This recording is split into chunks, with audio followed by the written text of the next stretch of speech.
Moto Nana Eats. What's up mga kanomnoms? Itong vlog na to ay sa Bulacan ulit. Nandito tayo sa may Alegre Heights 2, San Vicente, Bulacan. Ayan. At pupunta tayo sa isang restaurant dito sa loob ng kanilang village. So, samahan nyo kami. Let's G! At mga kanomnoms, nandito na tayo sa Chef Tato's Restaurant. Ilalagay na lang natin yung kanilang page sa may description natin. Tapos, check nyo na lang yung menu nila doon.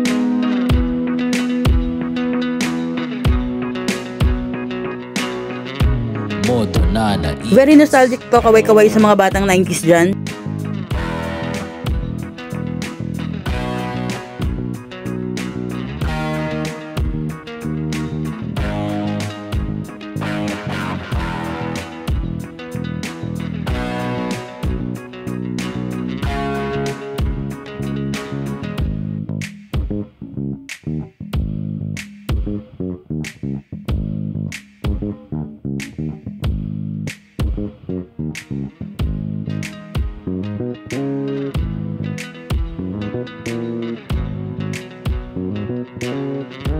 Moto Nana Eats.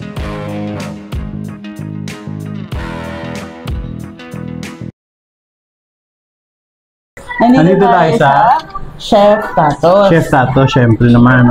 Nandito yan sa loob ng Alegre Heights 2, Yes, correct.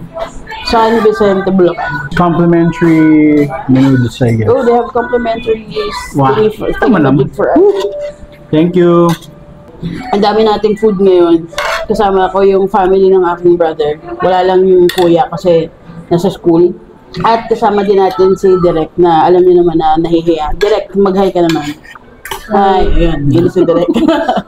Ganun lang kadali. So, Oh. let's try this. So, yung ginawa nila, yung baba ng bahay nila, parang garahe part. Ginawa nilang dine-in restaurant siya. Tapos, ang kwento sa atin, marami nagpapadeliver sa kanila. And Truth. hindi sila nauubusan. Hindi sila natatapos magluto. Right? Correct. So, let's try it. Kakaiba rin yung pares nila. I got the pares. So, we'll try to taste everything. We'll try. We'll try. It's a lot.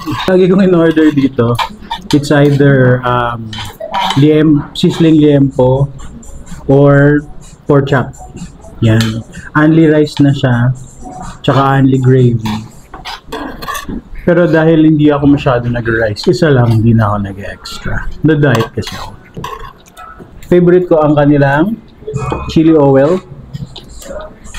Sabi nila nila, may ano talaga, may sila din.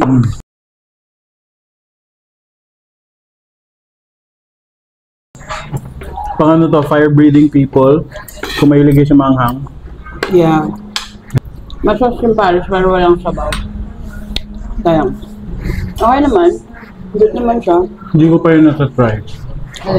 Though yung meat niya, medyo hit and miss. May malambot, may matigas na part. Sorry. Titikman natin siya. So, meron yung sa menu nila, kung nakita nyo, may nakalagay na copycat. Try natin yung kanilang garlic pepper steak version. Try natin. Habang tinatry niya, I'm talking with my mouth full. Gusto ko yung pares niya. Hindi siya yung typical na kanto style pares, no? Dahil siguro wala siyang sabaw, pero yung lasa niya, lasa siyang parang pares retiro style. Nagiging corned beef pag ginanon mo, parang gano'n. At least yun natikman ko. Like ka. What's this? This is the Garlic pepper steak. yung sa Jollibee, parang hindi ko naman naabutan. Abutan ko ano na may beanie cards, gano'n. Yung texture ng food, tsaka yung taste, parang medyo comfort food siya. Yung natikman ko, dalawa yung natikman ko, medyo hit and miss yung sa toughness, yung sa tender na siya. This is the pork chop seasoning. Susubukan kita, dapat. Hindi na, wala nang gano'n. Ayan ka na naman eh. Mga kanamams, yung mga sizzling pala nila, Only rice, only gravy yan. Only rice, only gravy. Tapos pwede ka, bibigyan ka din nila ng chili pag umika. Oo, masarap yung chili nila. Sarap. Yung chili nila direct. Sarap talaga. Hindi na. Airplane! Hop! Stop. Balik-balik ako dito. It's either liempo or Mabili yung pork chop. Get ka. Tapos, yun nga, pag mahilig ka sa spicy, yung chili, garlic, chili oil, Let's try the famous bowl. gumagalan. Boom! Hindi, syempre siya yung the best. Say 10, ito mga 9. Famous bowl na meron siyang gravy and mushroom. Ito, natikman ko siya behind the scenes. Masarap. Tikman ko, kunyari first time, tikman ko siya ulit. Uy, wow!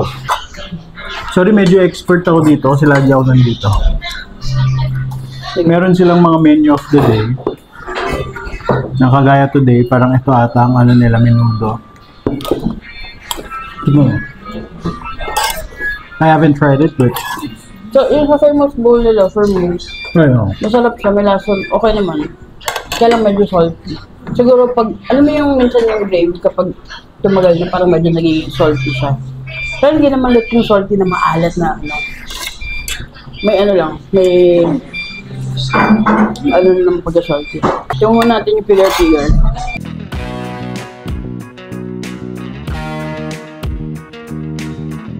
Yung figure parang stir fry.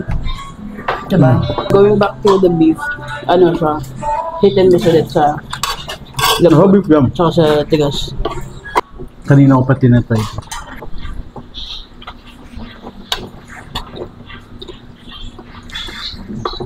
Alam mo lasa ng cheese nila? Ano? Cheese corn. Ah, mismo. I was gonna say. It's good. Pwede pala yun. Ayan. It's good, it's good. Diba? Gagano mo siya. Hindi ko alam kung nakita niyo yun. Yung meat ng nachos nila ha, madami. Hindi tinipid. Bakit? Hindi ko in-expect na bagay pala yun sa ganun. Direct, you need to try this. Kung ito ba yung katulad ng kay nanay. Can I have bigger? Pero mas na-impress ako sa nachos. Nagulat ako. Hindi yung traditional. Anong sabi mo sa menudo? Na-rate mo diba? Nahirapan akong mag-rate ng menudo. Feeling ko hindi rin mag-rate si Direk dito kasi yung lola na nagluto ng menudo. Tapos yung legit na luto talaga ng menudo. Hindi ko sabing hindi yan legit Legit yung menudo na yung probinsya style talaga na menudo. Siguro explain ko na lang. It's not as explosive yung lasa for me. Pag-usapan namin ng aking brother, hindi siya mag-rate. Suki na ako dito. Oo. Tsaka natikman na kasi niya yung iba din dito. So, alam niya na yung lasa, syempre. We don't want naman bias. So, mga kanamnos yung beef pares, i-rate natin siya as 3.3. So, sa garlic pepper steak, mga kanamnos, we'll rate that as a 3. Sa nachos, mga kanamnos, we'll rate that as a 3.3. Sa figure, we'll rate that as a 3.3. Sa famous bowl, we'll rate that ng 3 again. Ito, wala nang laman. Gusto ko yung pagkaluto, medyo crunchy siya, saka soft naman yung laman. So, maganda rin yung ginawa nila sa lugar nila, kahit nasa loob sila ng subdivision. Ayun nga, since hindi sila natatenga, it means binabalik-balikan yung food nila dito. Gusto ko yung wall. Yung frame nila na. Oo nakunan ko yung frame nila. Lakas mga 90s vibe talaga. Yan yung naka-attract sa akin. Yung magko-collect ka, tapos nalagay mo sa hard plastic, tapos pag bubuksan mo, kakapain mo kung, anong tawag din yung may texture na. Die-cut. Kung may die-cut. Oo, yan. Last bite. Mag-last bite ka lang for the video. Wait lang. Kumuha ka ng last bite. Hindi ako. Last bite, mga kanamnos. Cheers, everybody! Go. Hindi mo siguro. That's it, Pancit. And it's It's a wrap!